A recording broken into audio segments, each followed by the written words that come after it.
This is Autoline Daily, the show dedicated to enthusiasts of the global automotive industry.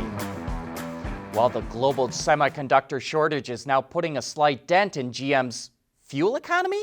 Well, let me explain. The automaker is building full-size pickups equipped with its 5.3-liter Ecotec V8 engine without a fuel management module due to the shortage of chips. Because of that, the fuel economy for those trucks will drop by 1 mile per gallon. However, GM says that it won't have a major impact on its corporate average fuel economy, but it did not reveal how many models will be affected. And this just shows how important pickups are to GM if it's willing to sacrifice fuel economy to keep them rolling down the line. And speaking of that chip shortage, Volkswagen CEO Herbert Diess said the automaker has built 100,000 fewer vehicles due to the shortage and that won't be able to make up that lost production this year. Most experts believe the supply of semiconductors will return to normal by the second half of the year, but it will be tough in the short term for automakers to weather the storm.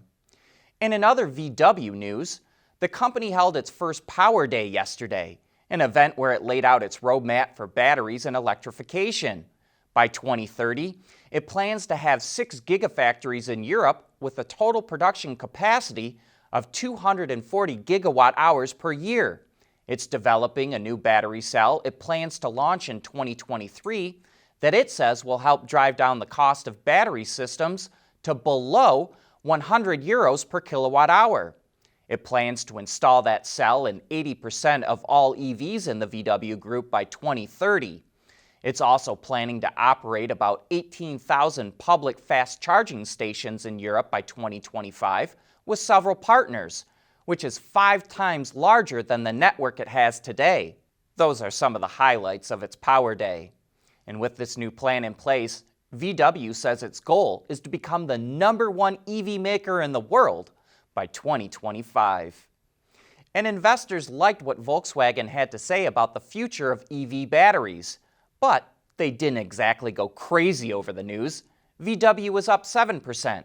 And also QuantumScape, the California startup that VW is working with to develop solid-state batteries, posted a similar gain.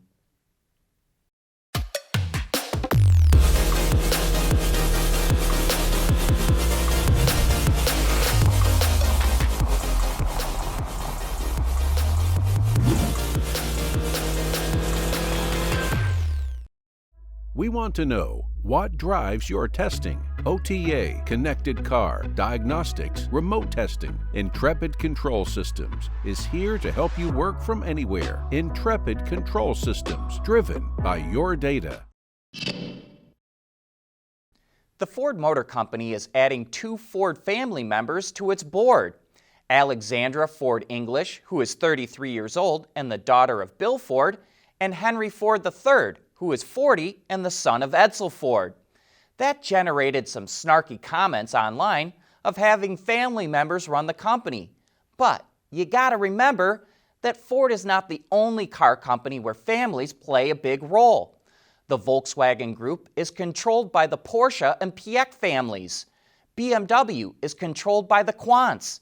The Agnellis hold a major interest in Stellantis, and so does the Peugeot family. The Toyota and Suzuki families are still involved in the auto industry. The Chung family controls the Hyundai Group, and Tata, which owns Jaguar Land Rover, is also family-owned. Pity the poor Honda family. Founders Soichiro Honda banned family members from ever joining the company, and the Renault family would love to get back in on the action, but they lost their control after World War II because Louis Renault collaborated a little too much with the Nazis. Even so, can you think of any other major industry that has so much family control? We can't think of one.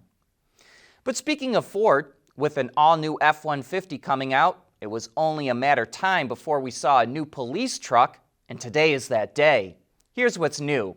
Top speed increases to 120 miles per hour, and it features an automatic 4-wheel drive mode that improves performance and handling. It's available with a police engine idle feature that allows the key to be removed, but without losing power to the lights and siren. Rounding out the list of improvements is something that all new F-150s get: Ford's new Sync 4 infotainment system. Orders for the new F-150 police responder open tomorrow. BMW revealed the all-new version of its iDrive operating system. Let's start with the basics. The system will first be offered in the all-electric iX, which comes out later this year. That vehicle features a curved display that pairs together a 12.3-inch instrument cluster and a 14.9-inch infotainment screen. Current owners will probably be quick to notice a new user interface design within the displays. BMW said it cut down the number of buttons and switches by half and expanded the role of its personal assistant. More functions can be controlled by voice command, and the assistant can communicate with the driver via light spheres of different sizes and brightnesses. Actually, lighting is going to play a larger role going forward. BMW can even use a lighting sequence when approaching the vehicle, which includes a light carpet that leads the way to the door. Once inside, BMW says customers will rarely have to adjust the climate control settings. Vehicles will now feature climate zones for each passenger that, once set, are automatically adjusted by the intelligent climate control system. It's able to detect how many passengers are in the vehicle and then change the temp and fan speed, turn on or off the seat heater or ventilator, as well as the heated steering wheel. And what's great is many of these settings can be stored in a personal ID and then transferred to other BMWs. Lastly, we'll talk about over-the-air update capabilities. It already has them, but they're expanding too, and will include the ability to update driver assistant and self-driving features.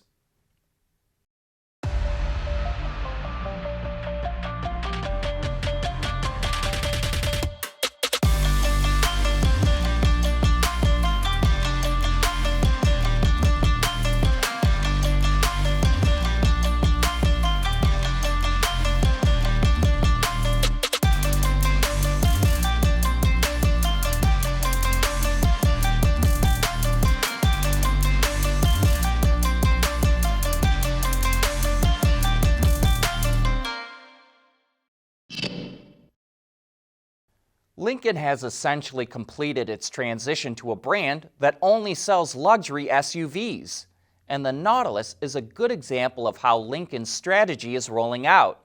It's a four-door, five-passenger vehicle that at $42,000 comes standard with a 2-liter turbo 4, which generates 250 horsepower. But the $65,000 black label version we tested had the optional 2.7-liter V6 that produces 335 horses with 380 pound-feet of torque. Those are impressive numbers. But Lincoln is not trying to attract customers with dazzling performance. Instead, it wants to entice them with the allure of luxury. The cabin is very well appointed with rich-looking materials that accent and complement each other and are soothing on the eyes. It has the requisite center screen that is not the largest in the market, but is easy to navigate and responsive to your touch. It offers decent levels of connectivity, including the 4th generation of Sync, which does not require you to plug your phone in to use Android Auto or Apple CarPlay. And it lets you use your phone to unlock and start the car. Out on the open road, the Nautilus is quiet and responsive. Power comes on at the slightest touch of the pedal, and thanks to all that torque, there's almost never a need to tax the engine. The suspension is reasonably soft without being mushy, and it's reasonably maneuverable for a vehicle of this size. All these attributes tie into Lincoln's new tagline, Quiet Luxury. Rather than trying to out-German the Germans, Lincoln is offering vehicles to customers who would rather be isolated from the road rather than trying to feel it. So is it working? To a degree, yes.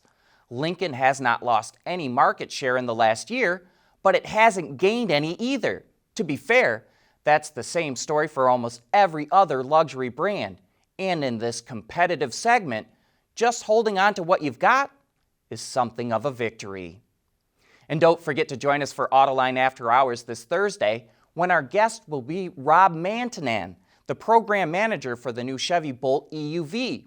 If you've got any questions about that vehicle, send them to viewermail@autoline.tv. But that's a wrap for today. Thanks for watching. We'll see you again tomorrow.